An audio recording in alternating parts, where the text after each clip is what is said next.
All right. Good day, Einstein and Aristotle. So, if you are listening right now, thank you. Yeah, thank you so much for accommodating today's lesson in your schedule. And I am wishing you good luck with your quizzes tomorrow.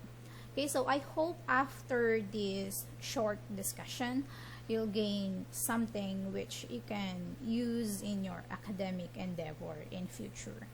Okay, so to start off, let's have a short recap. So, well, by the way, today's lesson covers types of speeches, a recap of the types of speeches, speech style, and speech act. Okay, so to start off, let's have a short recap of the type of speeches which we discussed before the Christmas vacation. Okay, so a speech, you can actually read the definition on the slide, okay, which normally takes the form of public communication, is a transmission of message through spoken language made by a speaker before an audience that is primarily delivered to leave an impactful impression, idea, or message to the audience. So if you still remember, in order for someone to be a good influencer as public speaker, one should possess the triangular elements pointed by Aristotle. Do you still remember those three? So we have the ethos, logos, and pathos. Well, it may be true most of the time, but still we are yet to contextualize the content of the speech. That's why we have different speeches based on purpose and its manner of delivery. Okay? So, speeches according to purpose. So, as you can see in the table, we have 7. 1, 2. So, we have here 2, 4, 6, and 7. Okay, we have 7 different speeches based on the purpose of the message. However, in the DepEd module provided, there are only 4. And that's informative and expository, persuasive, and entertainment. But I added 3. Okay, so that's why I want to reiterate the difference between or among those presented. So to recap, informative is different from expository, though in the DepEd module they are one and the same. Okay, but I'd like to differentiate these two. Okay, because the former, I'm referring to informative, needs to be objective and direct to the point.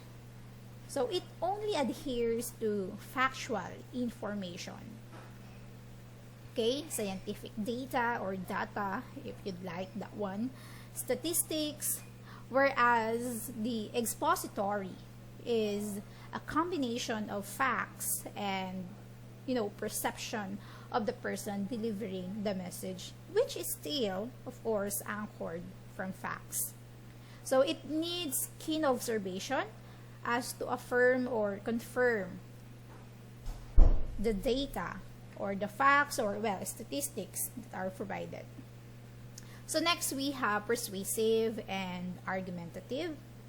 So speeches given to convince the audience to weigh and agree with the speaker's opinion on a particular topic. Okay, so both of them actually aim to convince the audience with the stand of the speaker. However, they differ in the approach or presenting of the idea. So, persuasive speech is not only speech but also writing, okay, is extremely biased. It's one-sided, okay, because the main goal there is for the audience to really agree with the point of the speaker. So, if the speaker is pro, or if the speaker is pro or if the speaker is anti, then the message would entirely revolve on the positivity or negativity okay, of his stance with the issue. Okay? And of course, as a hearer or audience, you are being persuaded to have the same stance or stand with the issue. If the message contains negativity, then it aims for you to have the same impression, to have the same negative impression on the person or in the issue that is being discussed by the speaker. Okay? While argumentative is somehow balanced.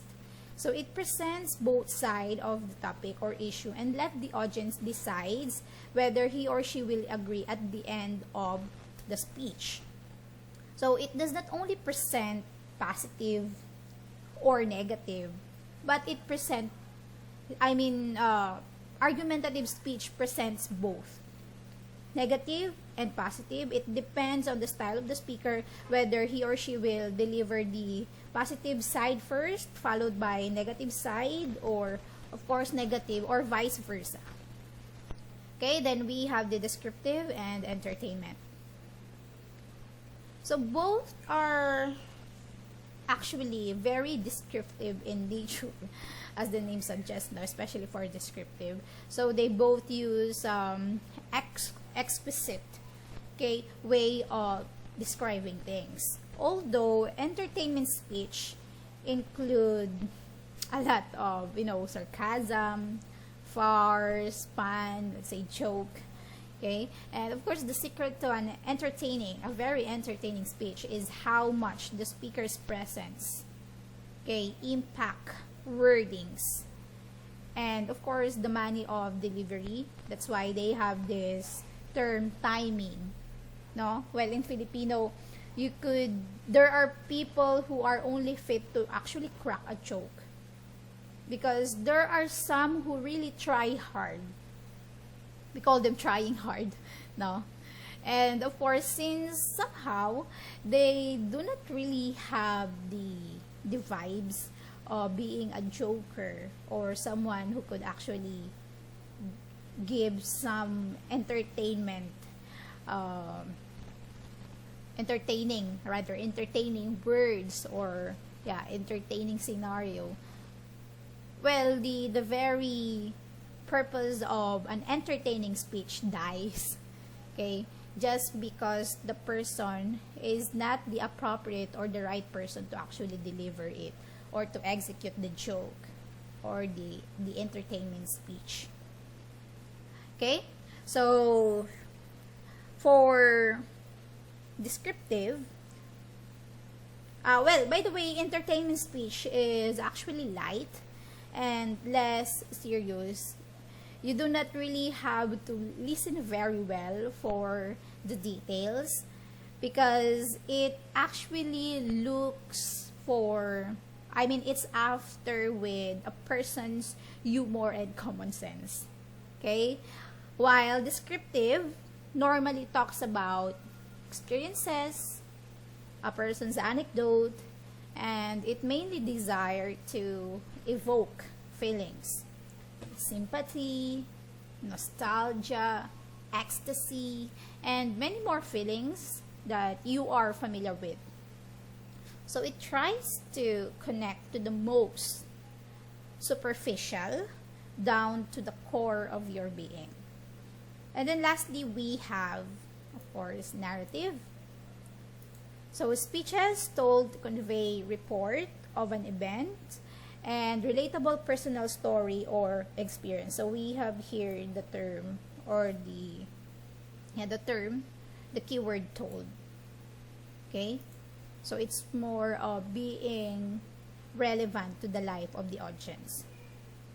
Well, so narrative can be both objective and subjective. It depends on the situation or the occasion. So it's objective because it requires timetable or report of an event, which should be based on the available data secured. And it is subjective because it may start from the speaker's usual day-to-day activities or an eventual yet exceptional life experience the speaker wants to share. And of course, we have the speeches according to delivery, by which some of you already experienced, especially in Einstein. So some of them did the impromptu, while the other have their memorized speech. So just the same, though we never had the chance to pull it off due to my absences and the health break, Aristotle were also able to deliver their memorized speeches through, though the speeches were only recorded. Okay, so now let's talk about speech style. So this is the second topic. Okay, so according to the definition, speech style is a form of language that the speaker uses, which characterized by the degree of formality. Well, we could say that in general, speech style refers to the overall contextualization of speaking and communicating, because it considers the type of people one should talk to, relationship of the speakers, the kind of language they should use, and the expectation for feedback and response. Okay? And those things that I mentioned are actually lined up here. Okay, so we have 5 types of speech style. Well, this topic is pretty much self-explanatory. So just try to skim or scan, okay, the table, and look for their, say, similarities and differences.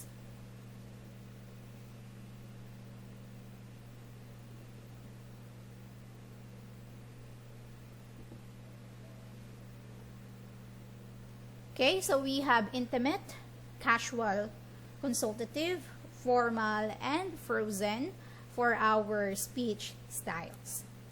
So let's have first the intimate and the casual.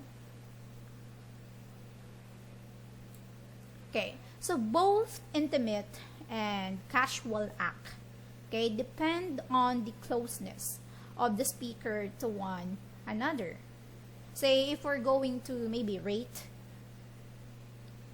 them from 1 to 10, intimate speech act can be 9 or 10, since it involves family, close friends, which almost like a family, okay, and of course partner. So partner would mean husband, wife, boyfriend, girlfriend, partner, significant other, and the like.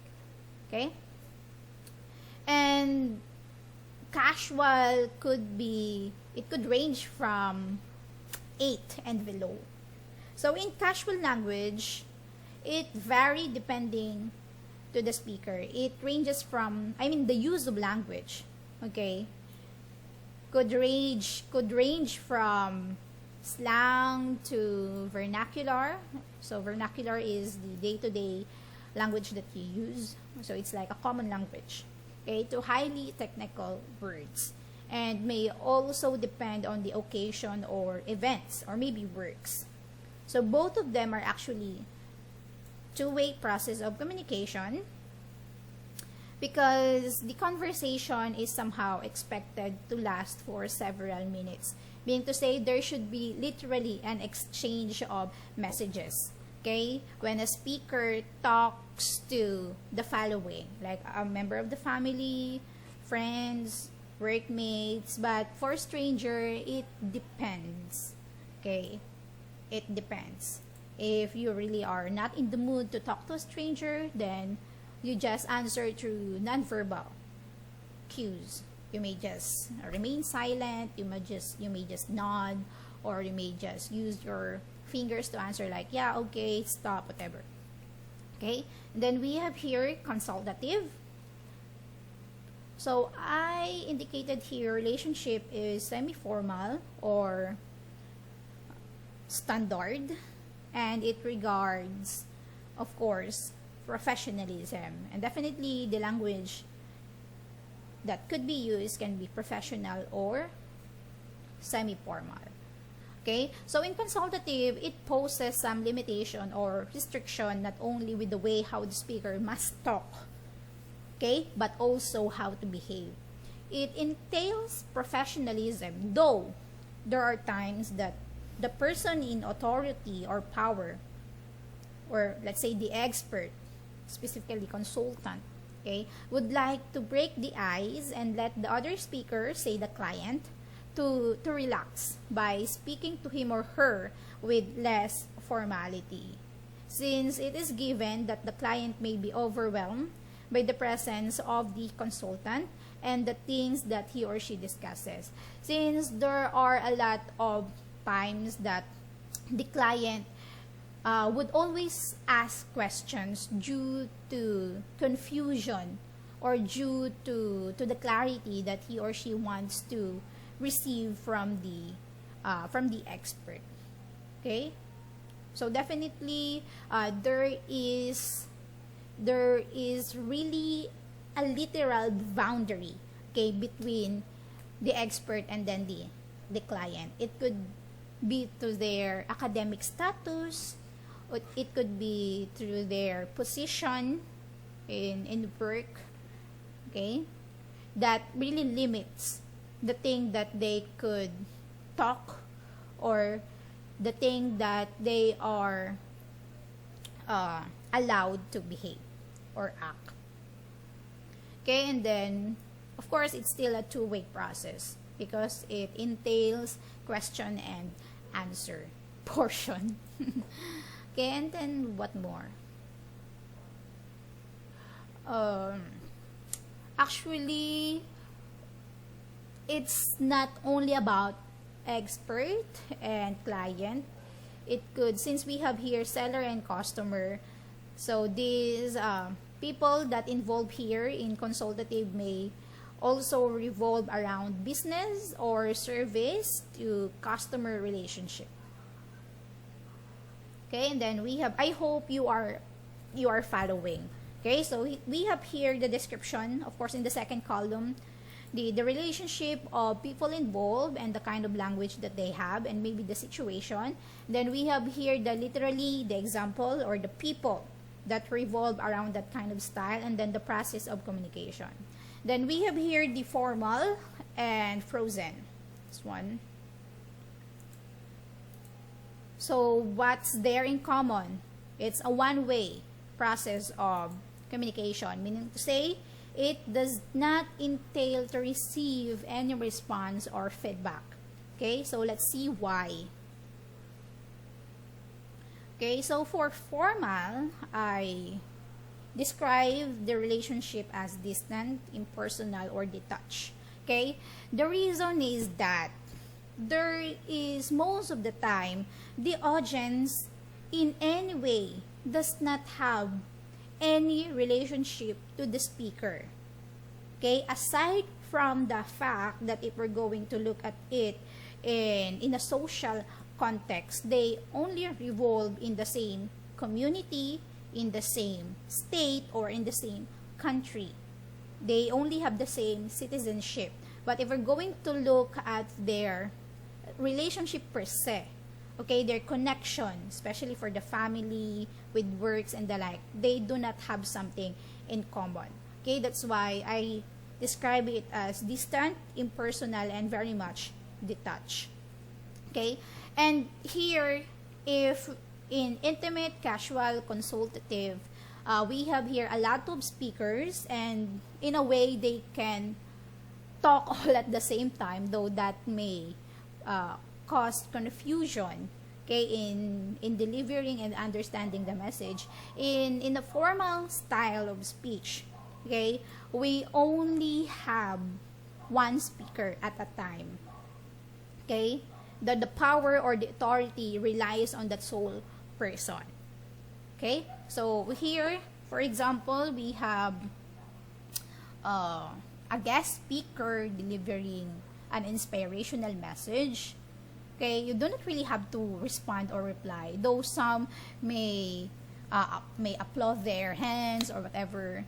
Though that also require certain timing. You do not really give an applause, okay, to the speaker at the middle of the speech, not unless most of the audience, okay, do it. But in a general, okay, in a general sense, people do not do that. They would just listen attentively, solemnly with the speaker. Okay, so the example here would be, again, a president giving State of the Nation address, a priest giving a sermon, invited speaker giving his inspirational message, or someone invited to present a certain speech.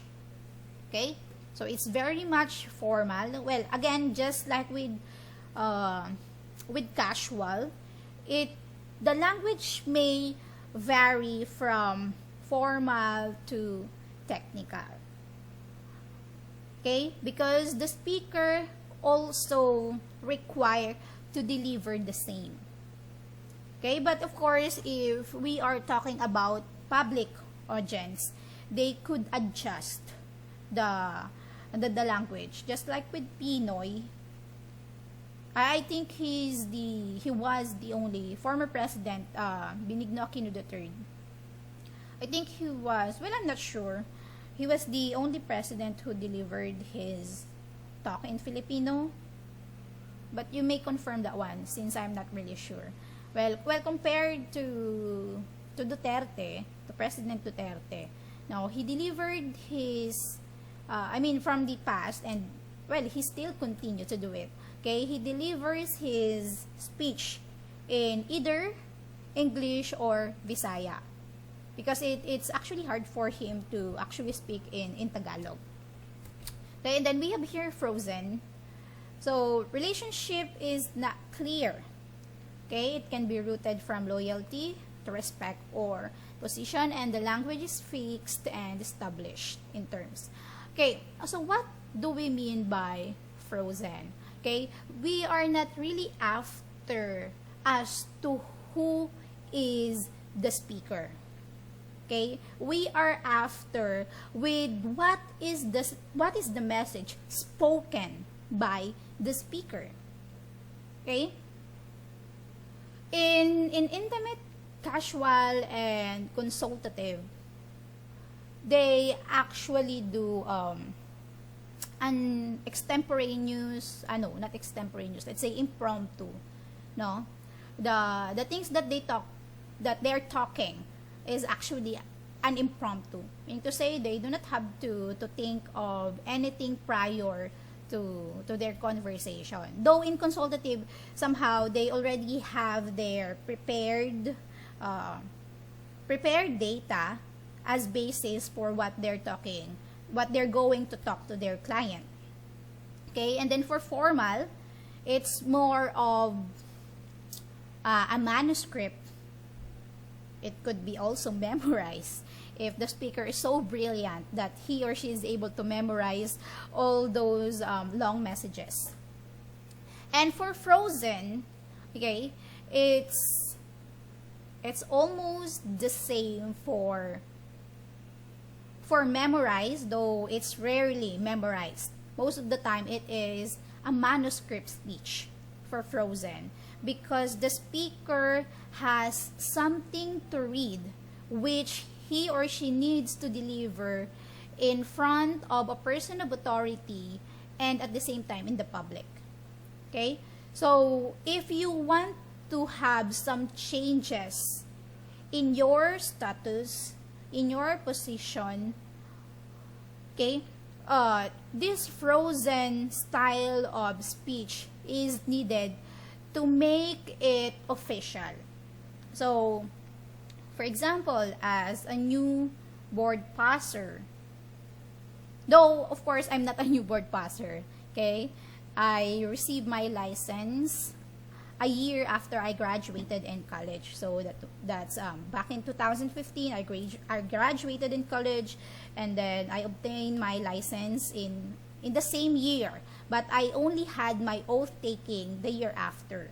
So I passed the board exam September. I took the board exam September, and then I passed it December because the results only released December. So I graduated April. I took the exam September. I passed. I received the result December, and I only had my oath taking by January.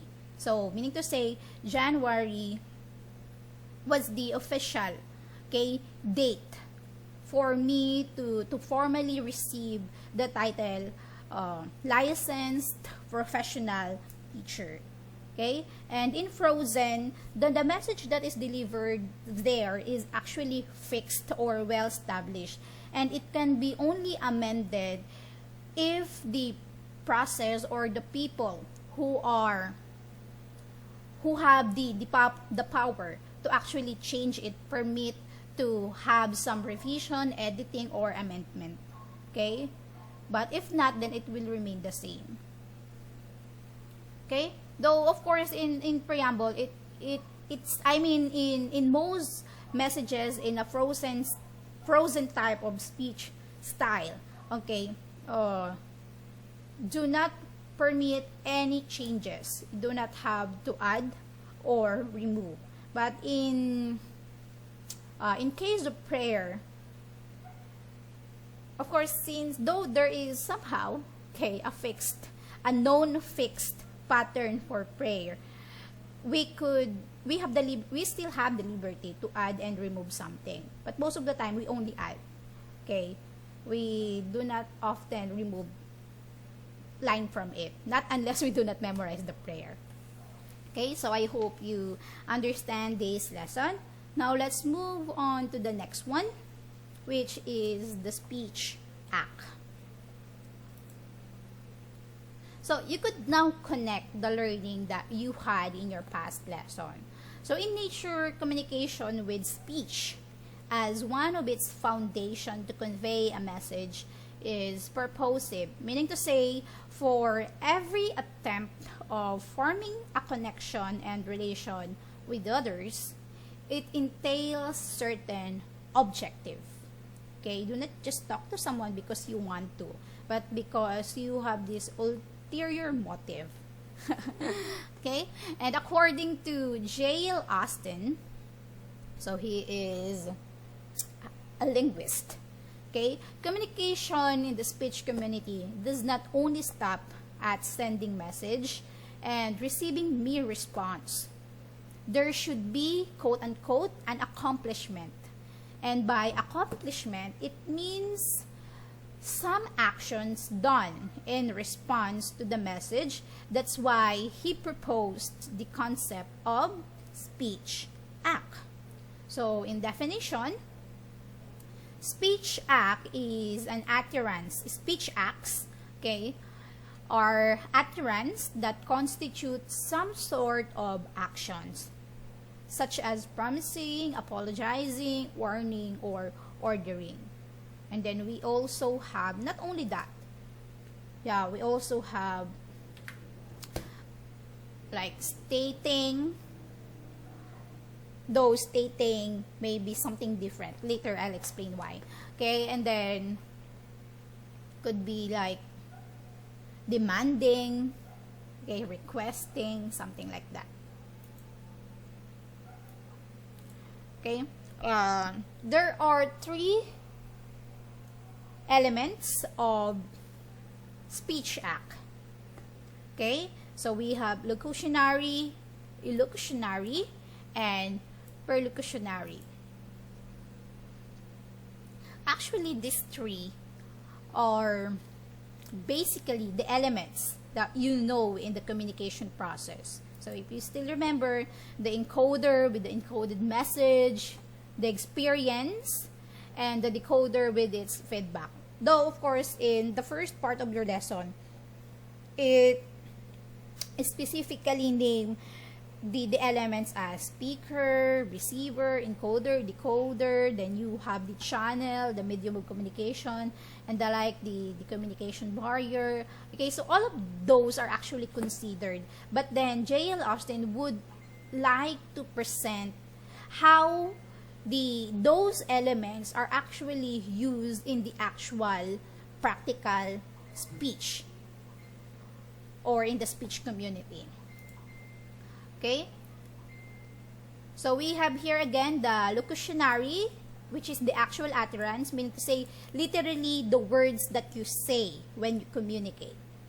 Okay, and then we have here the elocutionary act. So this is now the intention, or this is the message plus intention, because message would be an explanation of what is what is meant by the actual utterance. And of course, it's not just explaining what is the message, but pointing out the function or the performance that utterance desires to have. So in our example, the locutionary act would be, please carry my things, it's heavy. And definitely, what is the hidden meaning or hidden intention? That is to actually make a request for the hearer to actually maybe carry or help that speaker. And what would be the perlocutionary act? Okay, or the effect or the result. So the hearer, so it could the perlocutionary act can be verbal or non-verbal thing. Okay? Others would just do or act right away, while others would just say something, or you can do both all at the same time. So while you are speaking, you are already moving or you are already acting. Okay, so in this case, so instead of saying anything, the hearer or the listener just take and carry the thing requested by the speaker. And then you could also say, oh, sure, let me have it. Okay? So, as easy as that. But of course, for elocutionary, it needs to have a proper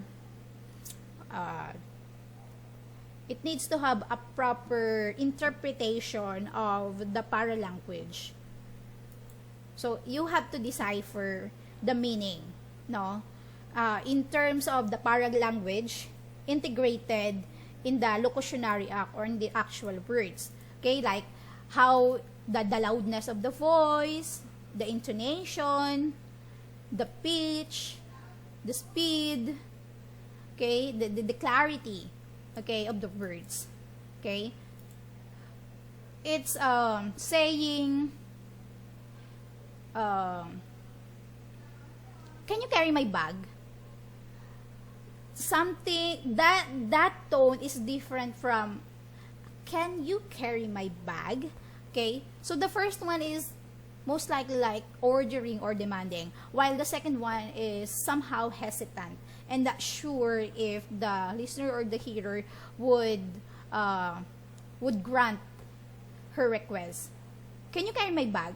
It's not actually asking, or it's not actually requesting. It's more of ordering. Can you carry my bag? Okay, so aside from arte, okay, it's more of trying to weigh if the listener or the hearer would somehow grant the request of the speaker. Okay, so another example we have here. Yeah, so with all honesty, I will return your book. That's the actual utterance. Okay, and then we have here the promising as the hidden intention, and of course here is the feedback or response. So this is the effect, no, of the actual utterance. Okay, so speech act constitute some sort of actions regardless of how little or how much the words used by the speaker. You may say thanks. Okay, so we have one word, thanks. And then we could also say thank you so much. And then, of course, for a sentence, oh my God, I didn't expect that you will do this for me. Thank you, thank you, thank you so much for doing this, for doing me a favor. Okay, so we only have thanks, thank you so much, and then that long explanation of how thankful that speaker is. But the end of the day, the intention of the speaker is to actually let the hearer know that he or she is grateful, okay, for what is done. And that is, of course, delivered in 3 different ways. Okay, so what else? For perlocutionary act, though somehow the intention, okay, the intention of the speaker may not directly affect the hearer or the listener because of the communication barriers. And I know that you are aware of what those communication barriers are. Okay, that's why even if your intention is to actually request for something, the hearer or the listener will do something inappropriate or maybe totally different from what you intended to. Okay? And of course, if the feedback or response is something different from what you expect, then you have to assume that there is wrong with maybe the delivery of the message. It could be from your paralanguage, or it could be from the process of receiving the message. Maybe the hearer or the listener has a problem, not in the mood, and the like. Okay, so that's why even if you really intended for the hearer or listener to do this thing, still they didn't do it. Because again, there could be a communication barrier that interfere with the proper the proper transmitting of message. And then of course, another example.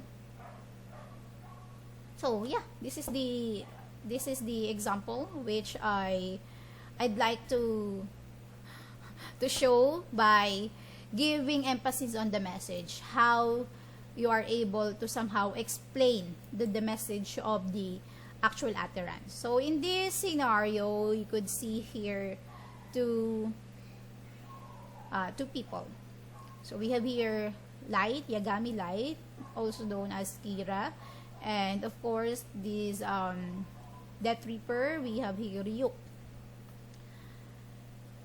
So we do not really know the situation, but we could assume now based on their utterance.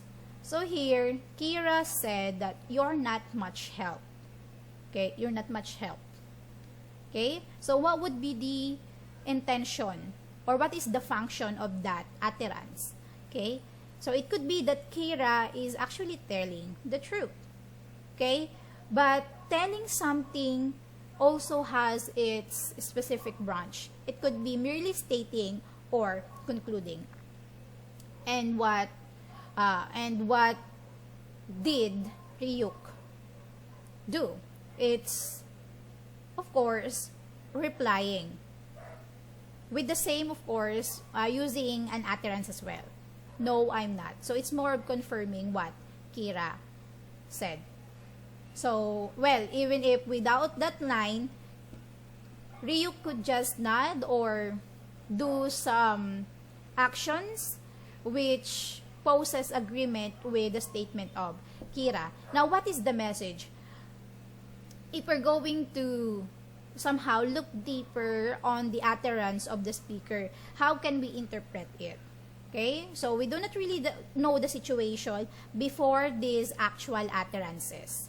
Okay, but definitely with the mood, with the facial expressions, with the gestures, with the way how the utterance is uttered, then we can somehow give our assumption, no, of the situation. So here, it could be, okay, let me just read the actual message. So, Kira informs Ryuk, so he's letting him know that he hasn't given any significant contribution, help, or assistance with whatever thing he is doing. Maybe Kira said that you're not much help because prior to their conversation, there is something that they are doing. And Kira is expecting Ryuk to provide something, something important. Okay? That's why he came up with this utterance. Because you do not actually say something out of nowhere. Okay? There should be there could be a predetermined or pre-existing situation or conversation. There could be an initial conversation before this one. Okay? That's why here in the allocutionary, I mentioned it could be stating or concluding. But since we have assumed that there is an initial conversation, initial conversation or initial situation before this part or before this picture, then we could say that it's not just stating but concluding. Okay, now let's see what are the other classification of speech act. So we have here assertive, directive. So under it, we have questioning, commissive, expressive, and declaration. So actually, most of them are self-explanatory. So I'll just try to explain something that somehow maybe not familiar with you. So we have here assertive. So the function of this speech act is to express belief about the truth of a proposition. Okay, so we have here proposition. It could be a judgment or statement that has basis prior to the actual utterance. Okay, so when you suggest, you do not suggest something out of nowhere. Okay, just like what Kira did. No, he didn't mention that Ryuk is not much of help just because he wants to. So in assertive, there is a proposition prior to the actual delivery of the message. It could be that the speaker discovered that the actions, the resolutions are not enough in order to solve the problem. That's why he or she is suggesting. Okay? So here, of course, in assertive, there is a strong belief that what the speaker is saying is actually true. Okay? And of course, as the hearer or listener, what would be your reaction or how would you respond? You could respond in agreement or disagreement, or it could evoke strong feelings depending on the actual message. And then we have here directive, so it makes the addressee performs an action. But of course, you have to know the leveling or the position of each function or of each intention. Okay? Sometimes the word ordering, demanding, requesting, asking are used interchangeably. Okay, so when do you order someone? When do you request? When do you demand? Can you differentiate? When a person orders, requests, or demands? Well, all of them are almost the same, but it depends on again, just the same with the paralanguage, with the person in position or in power, and with the other speaker that he's talking to. So normally, you request, a person made a request if you are looking for a favor that should be done, no? you are requesting because you do not have the power to do it yourself. So the person you're talking to is somehow superior to you in that situation or in that scenario. That's why you are requesting. Maybe you do not have the ability. You are not capable of doing it yourself. That's why you are requesting. And then for ordering, there is a clear difference when it comes to position. A superior asking or a superior ordering its subordinate to do this, to accomplish this, and something like that. Okay? So you, in ordering, you are really imposing your power. You are imposing your position over that person, so that that person will accomplish the thing that you are saying, that you are asking him to do. Okay? And then for demanding, here, we could say that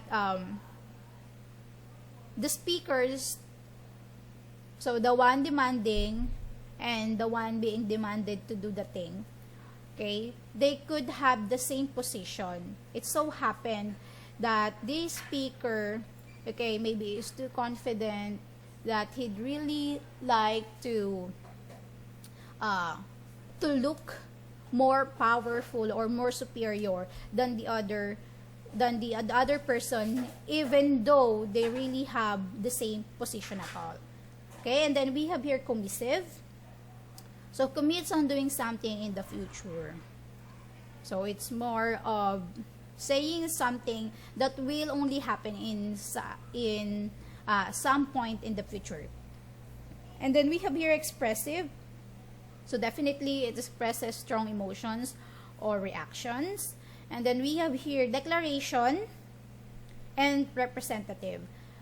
So you have to take note of this one for formatives.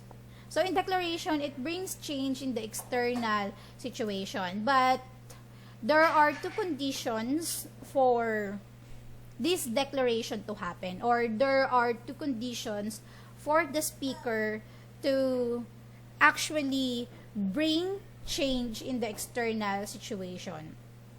First is the power or the authority of the speaker, and then the second one is the situation, let's say the time and place. Okay, so again, we have here the power or authority. That's the first condition. And then the second one, the appropriateness of time and place before this change in the external, okay, external status can be done. So because we have here blessing, firing, baptizing, blah blah blah. Okay, so say for example, well, you are only a student to student relationship, okay, and then someone, let's say a student is bullying, literally bullying, okay, his classmate, okay, and then this bullied student, okay, can no longer handle the treatment, okay, of this bully. So he out of rage, okay, he uttered, "You are no longer part of this school. You're kicked out." Okay, parang Tagalog lang, kick out ka na. Okay, you are officially dropped. Though, well, it's rare to actually hear that, no? Now, the student do not have do not possess the first condition. Okay? Because the student is not in any way superior to the bullied is not in any way superior to the bully. Okay? So that's why the bullied does not have the power or authority, okay, to bestow such decision, kicking out, dropping out student and the like, because they only have the same position. But the second condition is followed because they are in the school, though they are not in the office, because that is somehow very sensitive thing to talk to when a student has to leave the school, has to drop the school, drop out from school, and the like. Okay, and another situation would be like, let's say, your boss, or let's say the owner of the company, and then a mere employee. Okay, they're in the party. So these two maybe had an argument, and then the owner said, "You're fired."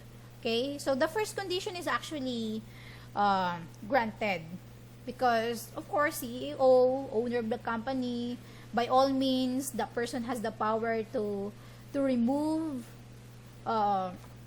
employees from the company. Though of course, it still need a proper process, because the HR has to process the document to properly terminate or fire an employee.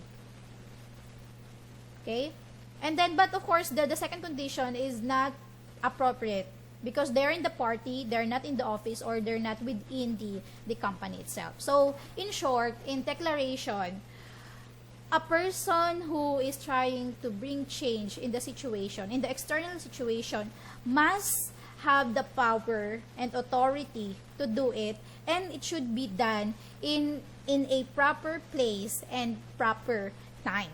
Okay, that allows him to actually execute that decision or declaration. Okay, and then we have here representative, which describes some state of affairs, or in short, just a present situation. Okay, so this is now where stating, okay, will come in. So another would be denying, confessing, admitting, notifying. Okay, so instead of bringing, okay, change in the status of other people, it's more of personal. Okay, so you try to bring change in you. Okay, by, of course, by confessing, by just being friend, you try to act, or you want to level up, and not just be friend, but somehow a possible a possible lover, maybe. Okay, so admitting from being innocent into a criminal, because you are admitting something. Okay, so you own, okay, you own the changes. You uttered that particular declaration not to change the situation of others, but to change your situation or your position. Okay, so I hope you learned something from this. So if you can find the correct answer for this, okay, let me know. So you just have to identify the Speech Act and its specific intention. And here, of course, we have here an example. So here is the situation. This is the locutionary. I actually, instead of sashimi, I actually wrote sushi or encoded sushi. Well, that's given. It's not actually sushi but sashimi. Okay, so here's the locutionary act, which is directive or ordering, and the response, the feedback, which is the perlocutionary act. So I hope you find time to actually look at this one in order for you to really understand better the Speech Act topic. Okay, so that's all. Thank you so much, Aristotle and Einstein, for listening and for spending your time to actually watch the video or maybe listen to the video. Okay, so good luck on your quizzes tomorrow. Bye!